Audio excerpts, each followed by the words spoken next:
Amigos, buenas noches, bienvenidos a Relatos de Horror by Chamo San Juan. ¿Qué son los horrores de un sicario? Pues son los eventos reales ocurridos con bestias, con brujas, con nahuales, con licántropos, pero también con narcotraficantes y sicarios. Es por eso que esta noche les voy a contar el horror número 3 de un sicario. Así que por favor, apaguen su luz, pónganse cómodos e imagínense este aterrador evento real. Por favor, iniciamos. Los horrores de un sicario número 3. Impresionante evento real de un militar de transmisiones, con brujas, nahuales y bestias licántropo. Los militares marinos y las fuerzas armadas en activo tenemos muchos eventos paranormales que contar, ya que en operativos o en nuestras incursiones en la sierra hemos visto casi de todo. Algunos no damos crédito a los aterradores encuentros con bestias no clasificadas y otras que, de no ser que la vimos el pelotón completo, juraría que no eran reales. Por eso el siguiente evento que les quiero contar me sucedió como traca al servicio del área de transmisiones, donde tenía a cargo la instalación, operación y mantenimiento de los medios de comunicación necesarios. Esto para tener una señal eficiente y oportuna entre el alto mando y las unidades especiales del ejército, en cualquier tiempo y circunstancia. Además, realizaba las siguientes actividades. Yo recibía, fabricaba, almacenaba, abastecía, reparaba el equipo y material del servicio de transmisiones para estar siempre en comunicación en caso de una emboscada. Y si se requería algún apoyo, pues mi trabajo era estar al frente del radio. Por eso, también me debían de cuidar, ya que yo era su salvación en ese momento. Me llamo José Juan, y esto que les voy a contar son los horrores de un sicario parte 3, y me sucedió en un batallón de un cuartel del estado de Oaxaca en México. En esa cuadrilla, yo era el militar de transmisiones, y también teníamos a un comandante apodado el Águila, el cual nos seleccionó para una operación especial en la Sierra de Oaxaca, a donde teníamos que destruir un laboratorio del narco. El comandante a cargo era de apariencia indígena, ya que al parecer venía del estado de Chiapas. Además, su forma de dirigirse con la tropa era muy estricta. Este nos traía muy disciplinados y también era conocido por su Santa Muerte, una que era de color negro y hecha de oro, misma que cargaba en el pecho y la besaba en cada operación especial. Recuerdo que en esa ocasión llegamos a un pueblito en la Sierra de Oaxaca, a donde un grupo de inteligencia militar nos ubicó un laboratorio de anfetaminas, y desde esa noche pasaron extrañas cosas que les quiero contar. A pesar de que nuestro teniente estaba a cargo, siempre salía para hacer sus rondines habituales, supervisaba las zonas, cuidaba las guardias, y cuando lo hacía besaba a su Santa Muerte. Se encomendaba a ella, de hecho le entregaba su vida, pero también fuimos testigos que en ocasiones hacía cosas extrañas. Por ejemplo, una vez justo en la semana del Día de Brujas, a él lo vimos caminar en el monte y se metió en una cueva por una hora, donde al parecer estaba haciendo una especie de ritual. Para mi mala suerte, el teniente era mi compañero de dormitorio allí en la tienda, ya que estábamos en parejas y por extrañas circunstancias él me eligió a mí. Al amanecer todo transcurría normal y con calma, hasta que cierto día me demoré en la incorporación al batallón, ya que no había podido dormir bien. Y es que en la noche escuché gruñidos y como una especie de quejido, y la verdad eso no me dejó dormir. Cuando me quise levantar a investigar, miré que el teniente ya no estaba en su cama, y por miedo a que me castigara no lo busqué ni le pregunté nada, porque a un mando no se le cuestiona ni se le pregunta nada. Y si se equivoca, vuelve a mandar. Después que me coloqué en la formación, noté que el teniente tenía tierra en sus uñas y aparte una mancha de sangre en su pantalón, cosa que era inusual. Y como era nuestro jefe, no le podíamos hacer observaciones. Por eso cuando pasó junto a mí, me dijo al oído que más me valía que yo no abriera la boca. Eso me puso nervioso, pues no sabía a qué rayos se refería y por qué me decía eso. Transcurrieron varios días y cada noche sentíamos que a nuestro búnker se acercaba un enorme animal y era como si nos estuviera observando desde allí entre la oscuridad. Y no fui el único en notarlo, ya que otros compañeros, por ejemplo de Veracruz y Guerrero, me dijeron que algo no bueno ya nos estaba rondando. Era la primera vez que trabajaba bajo las órdenes del teniente Águila, pero allí me percaté que era un hombre sumamente raro y solo daba órdenes y no hablaba con nadie. Pero lo que más me sorprendió era que en esa misión jamás nos faltó la carne, ya que al amanecer el cocinero ya estaba preparando carne asada, pollo y hasta conejos, y en una ocasión mencionó que el teniente Águila se la proporcionaba todas las mañanas.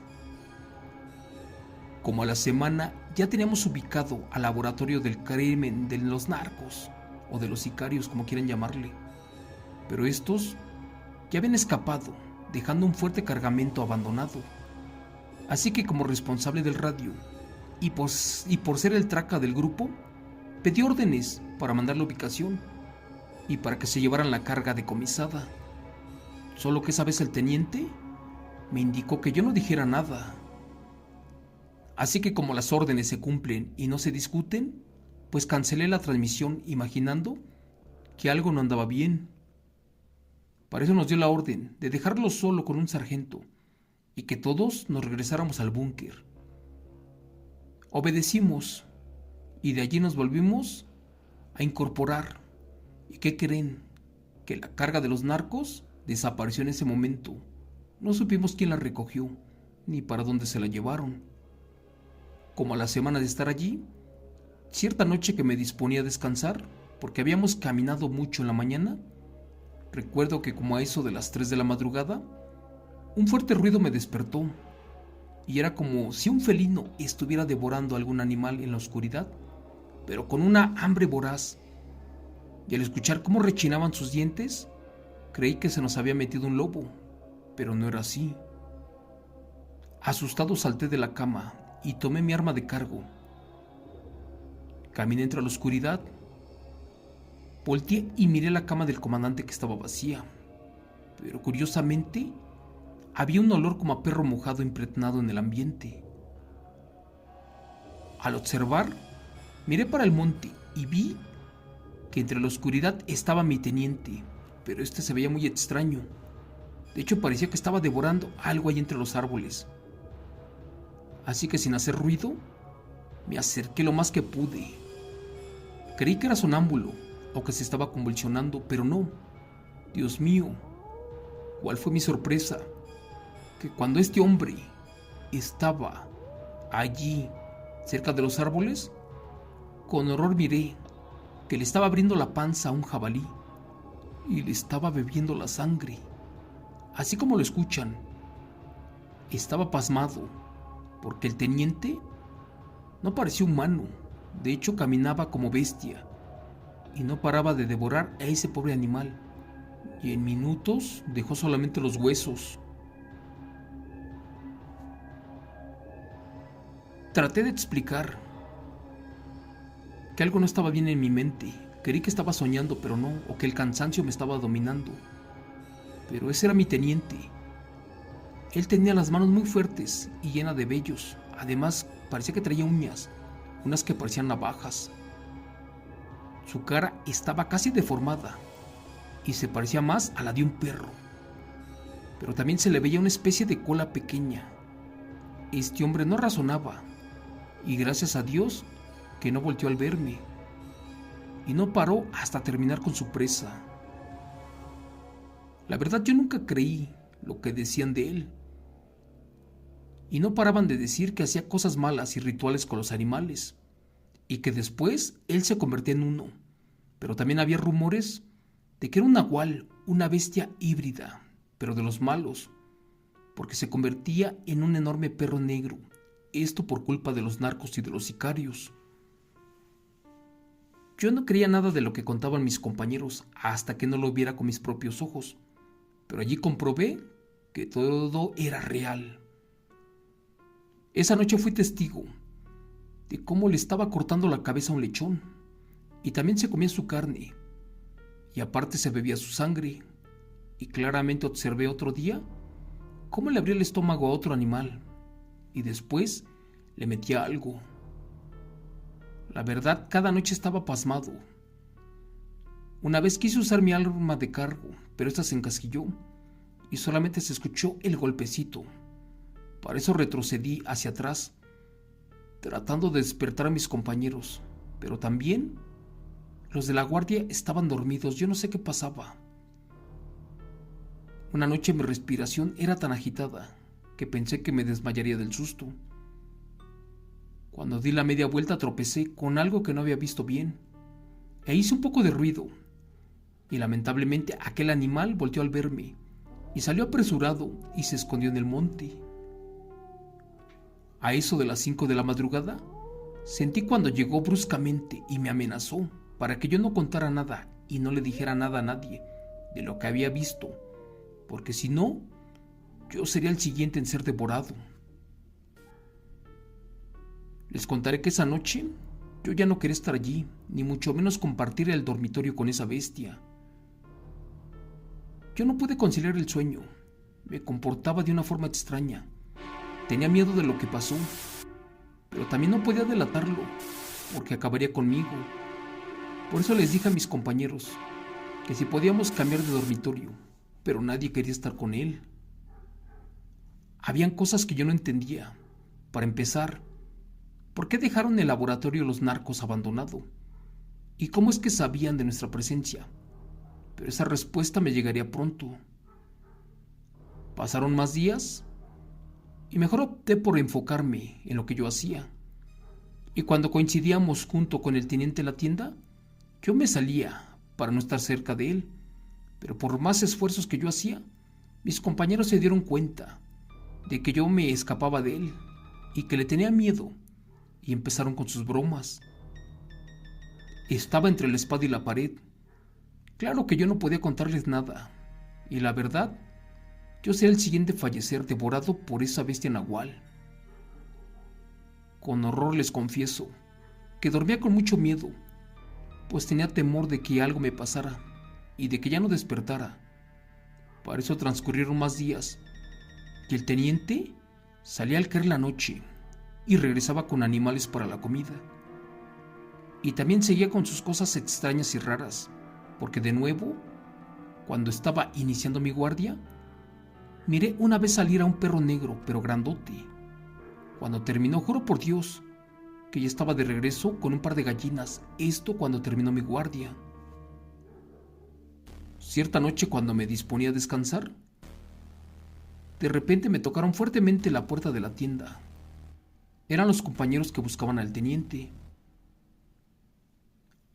Abrí y era un teniente, dándome las órdenes de que le dijera a dónde estaba mi jefe. La verdad, esa noche había desaparecido y se autorizó que se armara una cuadrilla para salir a buscarlo. Salimos en convoy en su búsqueda, pues creímos que los narcos lo habían secuestrado. Esto porque él salía todas las noches, pero esa vez ya no regresó. Recuerdo que nos metimos por la sierra y estaba muy oscuro. Los árboles se movían, pues hacía mucho aire, y se escuchaba el estrugido de las hojas. Pero eso no podía detenernos, pues teníamos que encontrar al jefe con vida. Eran más o menos las 3 de la mañana, cuando de repente nos emboscaron, y recuerdo que los tiros venían de arriba. Estaba todo oscuro, y por intuición salté del convoy, y en eso me percaté que me escurría la sangre. Lamentablemente mis compañeros eran acribillados. Yo solamente veía luces de los proyectiles y todo fue tan rápido y claramente sentí que ya se acercaban hacia nosotros, nos superaban en cantidad. Me hice el muerto y noté como un narco, uno muy importante, decía cosas que solamente sabíamos los militares. Cuando de repente le dijeron que ninguno de los acribillados era el traficante, pues se enfureció y ordenó ir por él. ¿Pero de quién hablaban? Allí contuve mi respiración y me tuve que hacer el muerto. Ya estando cerca de nosotros, empezaron a alumbrarnos a todos con sus lámparas, buscando nuevamente al jefe. De inmediato, estos hombres nos pateaban para cerciorarse de que estuviéramos muertos. Me quedé en profundo silencio, por eso contuve la respiración un poco más. Claro que temía por mi vida, pero no podía moverme. Esperé hasta que se fueran, y ya cuando no se escuchaba ni un ruido, no sé cuánto tiempo pasó, pero me levanté como pude, creyéndome herido. Para eso comencé a revisar mi cuerpo, pero gracias a Dios no traía ni un solo rasguño. La sangre no era mía, más bien eran de mis compañeros. En el campamento solamente quedaban los guardias y un teniente, pero no encontraba mi radio para avisarles. Así que me acordé que en el convoy traíamos lámparas y para eso me dispuse a tomar una, para cerciorarme si alguien se encontraba con vida. Y fue así que encontré a un compañero herido, uno que se quejaba, el cual me dijo que todo era culpa del teniente, ya que éste les había robado la carga a los narcos y la desapareció por completo. Él era ambicioso y aún sabiendo que trabajaba a favor del crimen organizado, estaba con nosotros como teniente.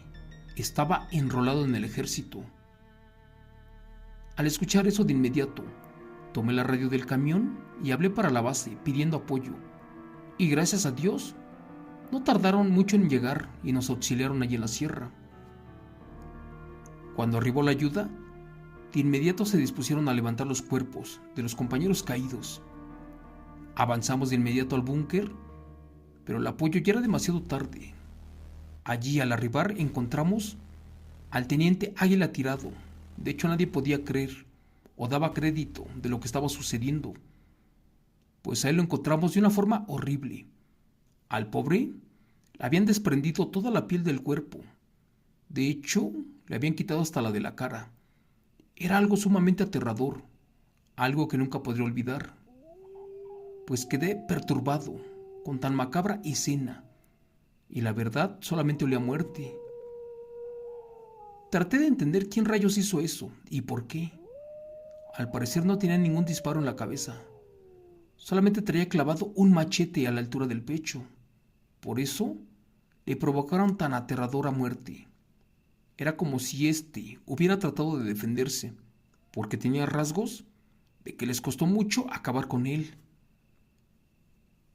Al momento de que levantaron los cuerpos, yo comprendí que ni siendo nahual o haciendo 1000 rituales, te salvabas de una muerte tan siniestra provocada por los narcos y sicarios como aquella, y más porque éste les robó a los traficantes, los cuales no tuvieron piedad de él. Me pidieron que omitiera en mi declaración ciertas cosas y que solamente dijera que fuimos emboscados por los narcos cuando estábamos buscando su laboratorio, cosa que no fue del todo cierta. Después de meses supimos que nuestro teniente se vendió al crimen organizado, pero antes tuvo que ver con el robo y el cargamento ilícito, y estos narcos o sicarios, al descubrirlo, no tuvieron piedad de él. Allí comprobamos los horrores de un sicario, lo que se vive quien se mete con el crimen organizado, y en este caso, lo que sufrió mi jefe. Por eso, al día de hoy, aquellos encuentros con nahuales, brujas y demonios por parte de los narcos es real, porque estos cuidan y al día de hoy los protegen, y por eso muchas veces hacen lo posible para que no los encuentremos. Gracias. Relato escrito y adaptado por Chemo San Juan, de eventos reales del señor JJ INI, militar de transmisiones del campo número 1. Amigos, es bien sabido que los cuerpos policíacos, militares, marinos, federales, pues algunos están coludidos con el crimen organizado. Pero aquí les está diciendo que cuando te metes con las cosas del narco, cuídate, porque son unas bestias y no tienen piedad de ti. En este caso, el teniente del que les cuento o les conté esta noche era oriundo del estado de Oaxaca. De hecho era indígena y este se convertía en nahual, pero no era de los buenos, más bien era de los malos y devoraba animales. Pero cometió el error de meterse con los narcos y los sicarios, y estos acabaron con él, pero de una forma terrible y despiadada. Todas las noches les hemos estado contando los horrores de un sicario, y esto es el número 3. Primero Dios, mañana seguiremos con la parte número 4, los aterradores eventos reales de los sicarios, de los narcos y del crimen organizado, con bestias, con nahuales, brujas y demonios, con aterradores seres. Hasta aquí el relato del día de hoy. Que Dios me los bendiga, que me los cuide por siempre y por favor, vean estos relatos en vivo. Les quiero pedir que no ignoren los comerciales. Vean aunque sea uno, por favor. Con esto nos ayudamos, con esto seguimos adelante. Gracias y hasta mañana.